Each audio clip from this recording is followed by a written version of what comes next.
So, good afternoon, Yael. Ah, Ako, kamusta ka ngayon? ko ay mabuti. Kumain ka na? Yeah. Ano ang iyong tanghalian? Ang tanghalian ko ay kanina manok. Kanin at manok. Okay? So, start na tayo. Balikan muna natin yung napag-aralan natin kahapon. Sige nga, sabihin mo nga sa akin kung ano ang napag-aralan natin kahapon. Nag-aaral ko kahapon ang mga uri ng pangalan, ng pangungusap. Okay, sabihin mo nga sa akin isa-isa yung mga uri ng pangungusap. Ang mga uri ng pangungusap ay pasalay, pasalaysay, pakiusap, pananong, pamdamdam, and I forgot the other one. Padamdam at yung isa ay pautos. Okay, pautos. So, kapag sinabi nating pasalaysay, pangungusap na pasalaysay, ano ito, Yael? Ito ay ang pangungusap.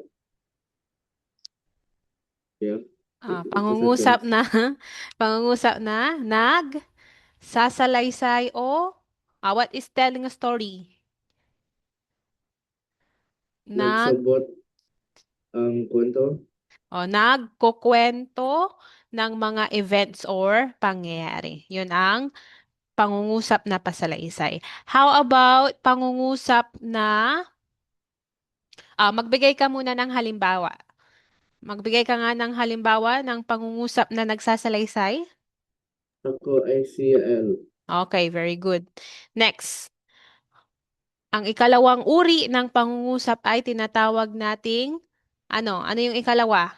Or banggit ka na lang ng isa pang uri ng pangungusap. Pakiusap. Pakiusap. Oh, ano naman ang pangungusap na nakikiusap. Mabigay ka nga ng halimbawa. Pakiusap. Halimbawa, um, what is past in we have in Filipino? What is? What? Have, have, Have? yeah. Mayroon? No, like, can I have? Okay. Can I have?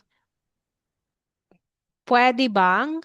Or maaari bang bigyan?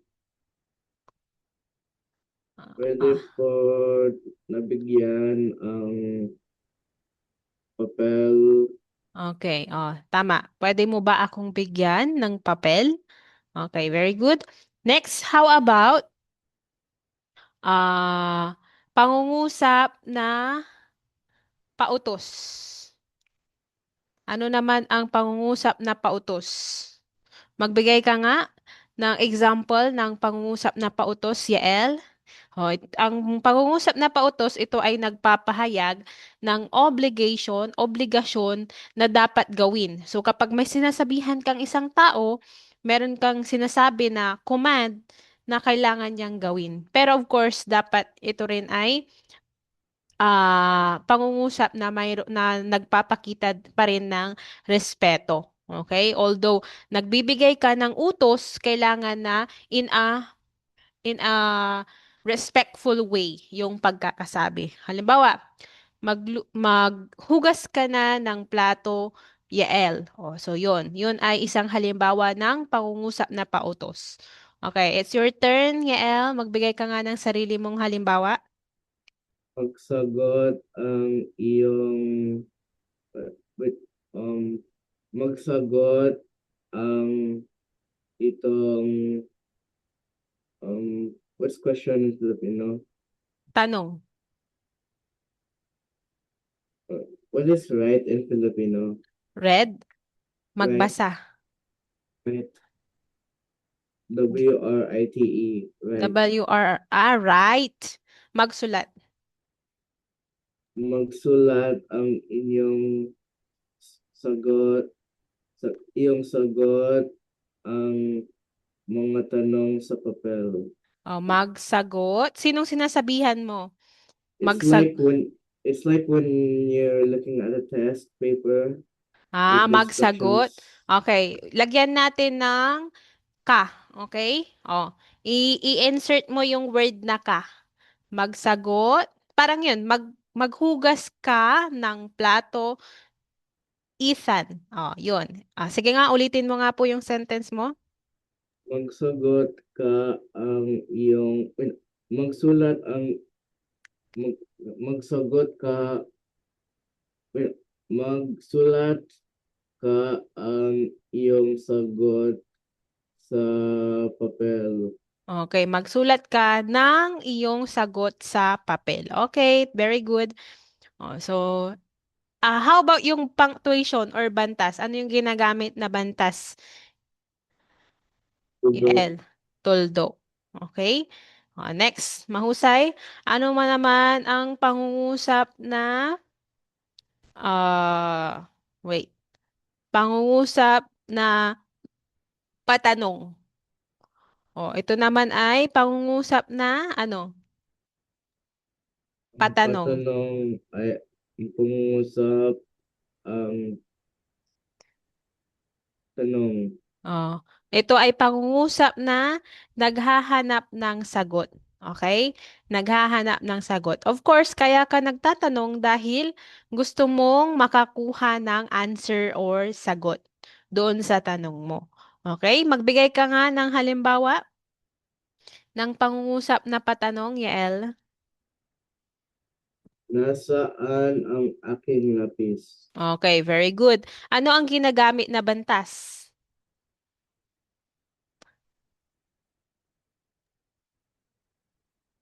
Bantas or punctuation? Pat pananong. Okay. Tandang pananong. Tandang Very pananong. good. So, next. How about, nabanggit mo na, nakapagbigay ka na din ng example, nasabi mo na yung pangungusap na pasalaysay, patanong, pakiusap, at pautos. Ano naman yung panglima? Ang damdam. Okay, very good. Padamdam. Padamdam. Ano naman ang pangungusap na padamdam? Padamdam ay pangusap ng, I forgot what it's called. Pangungusap na nagpapakita or nagsasaad ng ano? Ano ang pinapakita ng pangungusap na padamdam? Ng strong feeling or emotion, yung matindi or masidhing damdamin. Ano ba yung mga halimbawa ng mga matinding damdamin? Yung mga feelings or mga emotions, gaya ng labis na pagkatuwa. Pagkatuwa or very happy. Ano pa? What else, CL? Ano yung surprise? Ulat. Anong Tagalog ng surprise? Ulat. Or, okay, gulat. Very good. How about being scared? I don't know. Ta, takot. Okay? Takot, pagkatakot or takot. So, ano namang bantas ang ginagamit? Ano yung bantas? Tandang padamdam. Okay, very good. Tandang padamdam. So, magbigay ka nga ng halimbawa ng pangungusap na padamdam, Yael. Ito ay sobrang masarap. Okay, ito ay sobrang masarap. Very good. So, yun ay halimbawa ng pangungusap na padamdam. Okay? So, this time, magkakaroon tayo ng short activity or maikling gawain. Since naintindihan mo na ng tama, ng mabuti yung mga uri ng pangungusap, so, itetest natin kung talagang naintindihan mo na ito ng mabuti. Okay? So, I will share my screen. Let me share my screen with you.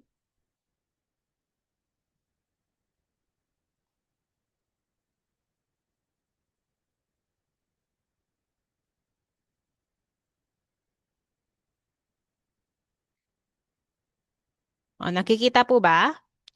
So, basahin mo nga po muna yung panuto, Yael. There's nothing there. Baka it's loading pa. Naman, naman. Panuto, tukuyin ang uri ng pangungusap ayon sa gamit. Pasalaysay, pautos, o pakiusap, pananong, o panagdam. Okay. Lagyan ng tamang batas. Oh, sorry. Wait. Yan. Pakibasa po.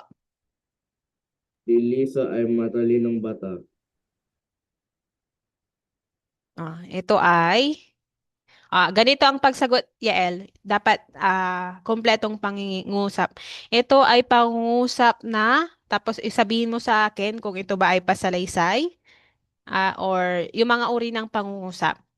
And then, ang bantas na gagamitin ay, ganun, okay? Complete sentence. Itong pangungusap ay pasalaysay. Ginagamit ang tudok. Okay, sa huli ng pangungusap. Okay, very good. Next, number two. Hay, kayo na ang mag-usap. Ano kaya yan? Itong pangungusap ay pangdamdam. Okay, very good. Ginagamit ang tandang pandamdam.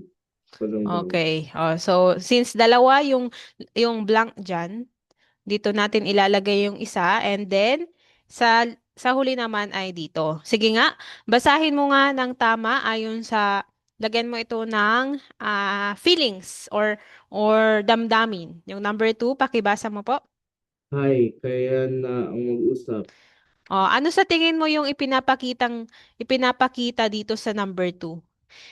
Hay, kayo na ang mag-usap. Ano kaya yan? Anong emotion or I don't know. oo. Parang, hay, kayo na ang mag-usap.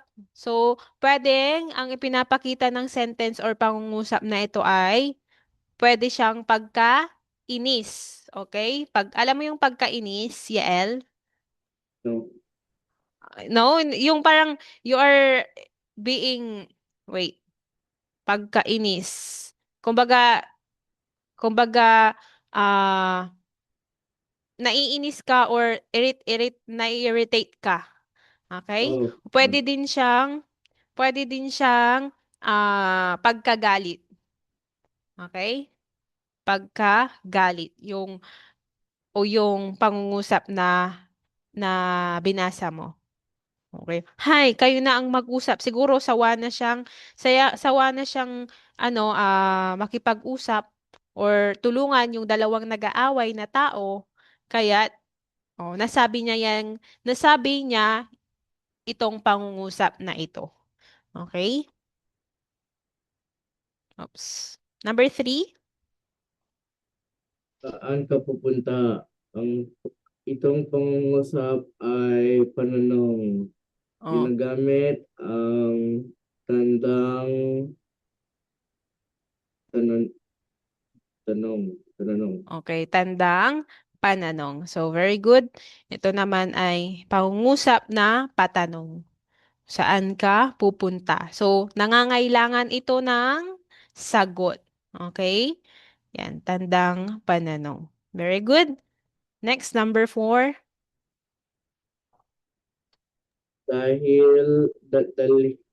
Dalhin mo sa akin ang lapis na yan.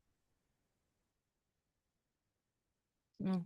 Ang pangungusap ito ay, what's the third one called? The third choice? Ano yan? Yan, pautos ba yan or pakiusap? Pautos. Okay, very good. Ganito, Yaela, i-correct ko lang yung sentence mo kanina, yung pangungusap mo. Instead na ito ang dapat na gamitin na word ay, ito ay pangungusap na, ano yung, ano yung sagot mo? Pautos. Pangungusap. Okay. Ito ay pangungusap na pautos. Okay? At ano naman ang ginagamit na bantas or gagamitin na bantas? Gamit, ginagamit ang tudok. Okay. Tuldok. Sa hulihan, lagyan natin para mas kumpleto yung sentence mo. Sa hulihan ng pangungusap. At the end of the sentence, yun yung ibig sabihin. Okay? Next, number 5. Pakiabot po ng lapis po. This one Itong, is, itong meron siyang, pangusap ay pakiusap. ulitin mo, since ano siya, kulang siya ng letter A. Pakiabot Paki, ng, pakiabot po ang lapis po. okay. Itong pangusap ay pakiusap. Okay. And then, Ginagamit sa what's end in Filipino? hulihan. Ginagamit sa hulihan ay tuldok. Okay, ang gagamitin na bantas sa hulihan ng pangusap ay tuldok. Again, Yael, hindi itong ang, it should be ito ay, okay? Ito ay pangungusap, ay not ang. Okay? Okay po, Yael? Okay, next. Ulitin mo nga yung sentence, yung tamang, Pakiabot po ang lapis po. yung sentence na, yung sagot mo na, ito. Ito ay pangungusap na pakiusap. Okay, 'di ba? Mas maganda siyang pakinggan. Ito ay pangusap na na nakikiusap or pakiusap. Not ito ang, okay? Next. Okay, this time, ganun lang din ang gagawin mo. Okay? So, tukuyin ang uri ng pangungusap ayon sa gamit. Okay, number 1. Pabilis akong tumakbo sa bintana at sumilip ako. Ginagamit sa hulihan ay tudok. Yung anong uri ng pangungusap naman yan? Uri, ang uri ng pangungusap ay pasalaysay. Okay, very good. Ito ay pangungusap na pasalaysay. Next, number Maaari 2. po, maaari po ba akong humihiram ng pera? Ginagamit sa hulihan ay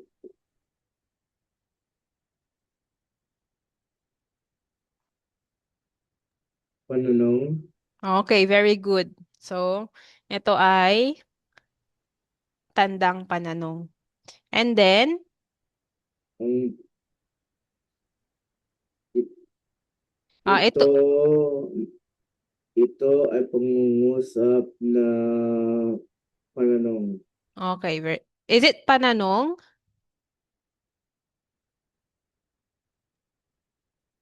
Uh, Ah, pa, nakon, I forgot the name. Pautos?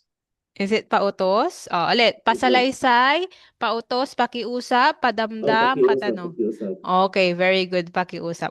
It's a I tricky forgot. sentence. Tama, I because just of, guessed. bakit siya naging pangungusap na nakikiusap, Yael? Anong word dyan yung Eh, naging clue mo? po? Clue? Hmm? Po? Is it Po? po? Is it I po? don't, I don't, that's what I thought. Ah, That's what I thought. okay. So the word, your clue there is maaari. Okay, maaari. Maaari po ba akong humiram ng pera? So yung clue mo dyan, kaya siya naging, yung pahiwatig or clue mo dyan, kaya siya naging pangungusap na nakikiusap, it is because of maaari. In English, yan ay, uh, can I please borrow your money? Yun yung ibig sabihin. Pwedeng please or yeah, please or any word basta asking for a favor. Okay? Next, number 3. Oh, bakit ka naudlot? Ginagamit ng gumagamit sa Is it huli. gumagamit I forgot the word. ang bantas na gagamitin, since wala pa siya, to, pa, future tense, gagamitin pa lang kasi wala pang nakalagay dyan. So, gagamitin. Ang gagamitin, ang gagamitin sa hulihan ay nabantas. O, idugtong mo yung bantas. Nabantas, nabantas ay tananong. tandang Tananong. pananong. Yeah, I- it's just bakit. Okay. Oh, bakit ka naudlot? Oh, tama, tama. Ito ay Ito, tandang pananong. ito ay pangusap na pananong. Okay, next number. Ko, sige, Gina, patuloyin mo. Ang gagamitin sa buntos, Bantas. sa bantas ay tuldok. Okay, sige, Gina, patuloyin mo. Okay, tama. Pero tingnan mo yung sentence, Yael. Pwede din siyang pangungusap na padamdam. Tama? Pwede I din don't know siyang what I don't know what patuloyin means. patuloyin. ah Sige, Gina, patuloyin is you welcome her. Okay? You welcome her. So, isn't that a command? Or pwede din na yung tono ng boses, it depends on the tone of the voice. How she will say it. Okay? Kung nagagalit siya, oh, sige Gina, you welcome her. Oh, just like that. Nagagalit siya. So pwede din siyang pangungusap na padamdam. Okay? Naintindihan po, Yael? It depends on Okay.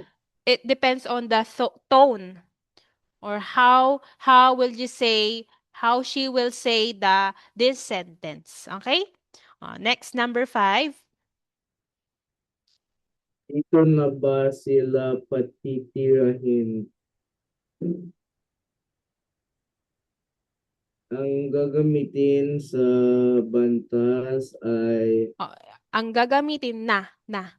ang gagamitin na bantas ay tandang tananong Okay? At at ito ay pangungusap na pananong. okay, very good. So Yael, suggestion ko Yael for you, unahin mo munang i-identify or tukuyin kung anong uri ng pangungusap. Okay, before mo sabihin yung bantas para mas organize yung sentence mo or yung sagot mo. Okay? Next, number 6. Nako, may sunog. Ito ay pangungusap na padamdam. Oh, Ang gagamitin na, what's it na called again? bantas. Na bantas ay tandang padamdam. Okay, oh, 'di ba? Nag-improve, mas magandang pakinggan siya, siya, nakaayos. So, oh, basahin mo nga ito ng naaayon or in a correct way of saying since ito ay pangungusap na padamdam. Nako, may sunog. Oops, wait.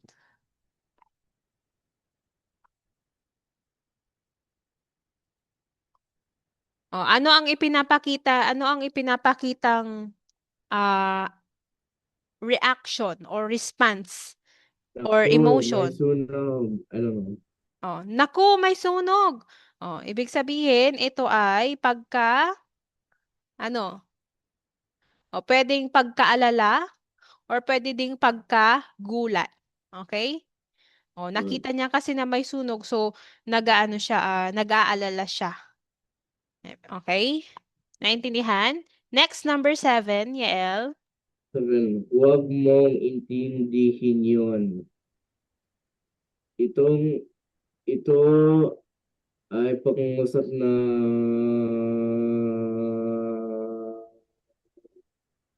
pautos. Huwag mong intindihin yun.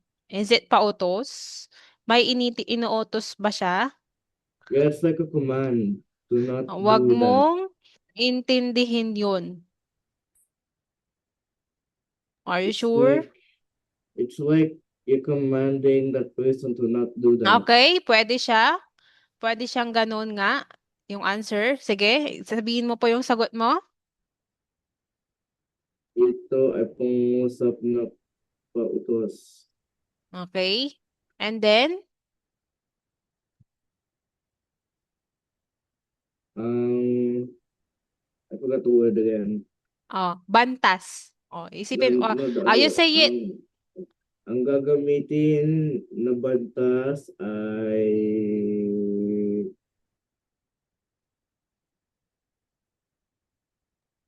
tuldok. Okay, Tuldok. tuldok. Next, number 8. Kayo nan kayo nan kayo nang nga ang mag-usap. Kayo na nga ang mag-usap. Ang ah, ang ito ay pangusap na pasalaysay. Is it Ang pasalaysay? Kayo na nga no, ang no, mag-usap. I don't know what's like nga. I don't know what nga Nga. means. Nga. Like in English, kayo na nga. Kumbaga, yan ay nagpapakita din ng strong feeling. Kayo na nga ang mag-usap, parang pagalit na yung pagsabi niya ng sentence. Kumbaga, naanoy na siya, annoying na na siya dahil siguro may situation wherein merong dalawang tao na nag-aaway at he or she try to convince them na magbati or reconcile. Tapos hindi sila nakikinig. That's why nasabi niya itong sentence na ito. Okay? Na-annoy na siya or pwede din na nagalit na siya. Kayo na nga ang mag-usap. Oh, yan ay what? Ito ay pangungusap na pananaw. Is it pananong? Yeah, kayo na nga ang mag-usap. Kayo na nga ang mag-usap. Pagalit, pagalit. Oh, Hindi ito naman, ay pangungusap na palamdam. okay, ito ay pangungusap na padamdam. Hindi siya patanong. Kasi hindi naman yan naghahanap ng sagot. Okay? So magkaroon muna tayo ng 3 minutes break, Yael, and then itutuloy natin yung lesson. Okay? So bye for now, Yael. Okay.